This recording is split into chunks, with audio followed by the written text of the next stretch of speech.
Welcome back. We're thrilled that you got to know a little bit more about that ministry, and it is such a joy and honor for us to have Dr. BRANCE Barker and Pastor Jaime Andrade.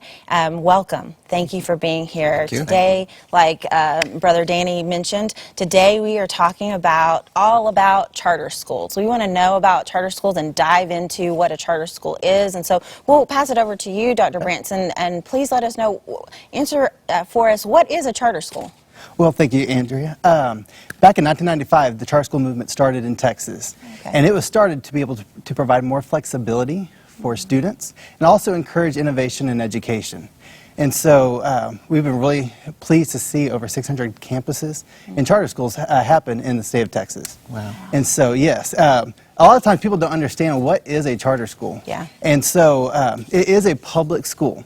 And so some of them have a private school feel, but we are public schools. And what that means for families is that it is tuition free. It is free for families to be able to come. We don't charge tuition. It also is open enrollment, meaning that anyone within that geographic boundary can attend. And so I know sometimes families think that the local public school is the only school that they can go to. Right. But we actually have options with the charter schools in the area. And so it's been very exciting. Yeah, that's really, I was unaware of that, the open enrollment. That's a good, and you know what, I jumped right into our questions, but I wanted to make sure everybody at home knows that Dr. BRANCE Barker has your Doctorate of Education. Yes, ma'am. And serve as the Dean of Parent Programs and New School Development, and also as a founder of UME Preparatory Academy. And then, as I mentioned, Dr. Jaime Andrade is a pastor in Duncanville of the church that actually houses the charter school. And so you both have been working together, journeying this path together. Pastor Andrade, can you speak to how that's happened and tell us a little bit about the journey? Well, actually, we were looking at the charter initiative a couple years before we met. Really? For some reason, we were able to get the license to do our own charter school, but we met with Dr. BARKER and the group of that were working on UME Prep. So we kind of fell, in love with each other and the idea. I love the program they working on and they implementing. So we opened the doors in our facilities for them to come over and start the first year. So it was.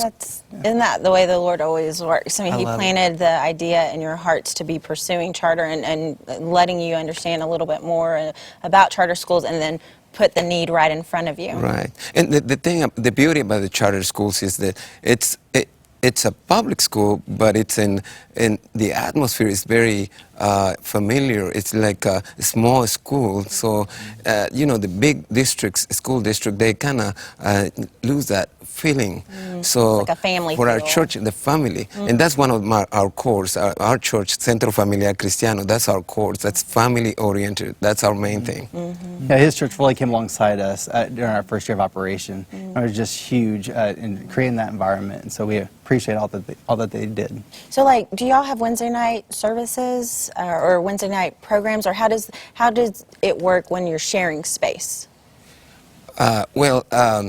You have to be very careful about that. You have to be separate the church activities and the school activities, because this is a public school. It still has to be managed, and the leadership has to be totally separated from the church. Right. So you have to be very careful. You can always do things as a church and a school, but you have to be very careful about it. So you guys have found a way to honor that law that we appreciate in the United States, and at the same time work in collaboration to provide education for students in a public sense. Yes. What a great example. Yeah.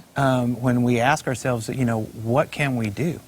What is a church? What can we do? And you found a way to fill up the building, the entirety of the week.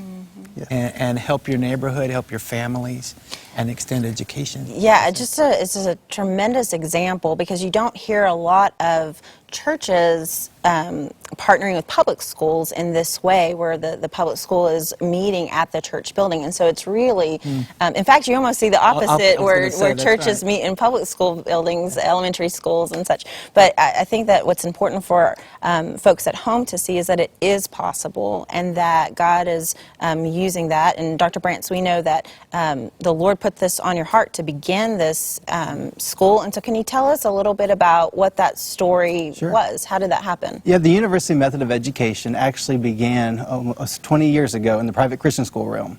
And we had families that wanted to be a part of this model. They were driving over an hour away to be able to come. Some were, they were all paying tuition, and some were giving up second incomes, because with the University Method of Education, we actually have taken the college schedule, brought down to the K through 12 level, and with that, because students aren't quite ready to do what college students do, we have involved the family to a greater degree to help develop that time work ethic, the time management skills, and also just instill their faith and values and character. And so that's what was successful at the private school realm. And there's one family in particular that comes to mind. I'll call her Miss Maria. She was a single Hispanic mom. She had 3 sons, and she was committed to her children being involved with this type of school. And they couldn't afford it without working at the school, so they were doing janitorial work. They were all the kids were pitching in and helping, and they did whatever they could to make it happen. They did. But our team just fully felt convicted of what can we do to make this model free for families. And so that's where we are so grateful for the Texas Charter School Initiative that has gotten started, because that allowed us to make it free for families. We did, our entire team had to come to a point where we did have to become non-sectarian, because charter schools are public. They are non-sectarian, non-discriminatory. But the neat thing in particular about UME Prep is that we have, although we don't share faith and values at the school, our model allows for additional opportunities for families to be able to share their faith and values, as well as just share their philosophy of education and be more involved in the educational process. So it sounds like parents partner with teachers in the fact that, if I'm understanding correctly, that elementary students maybe go like on Tuesdays and Thursdays, and junior high, high school go Monday, Wednesday, and Friday, mirroring the college experience, and parents teach during the time that you're not in the classroom. Yes, ma'am. In the private schools, based on that model, that is how the structure works, which is huge. For us to be able to transfer it into the charter school realm and make it free for families, we actually had to go 5 days a week, but we have shorter school days, shorter school years, and it requires our teachers, they act like adjunct professors, and they are very intentional in terms of the communication with the parents, because we see parents as the learning coaches at home. And so it requires a lot of communication, it requires a lot of support, but we in essence created a new culture at our school. And our UME Prep, of course, I am thrilled about what we're doing there, but all charter schools vary in mission. They're all doing unique, innovative things which are exciting.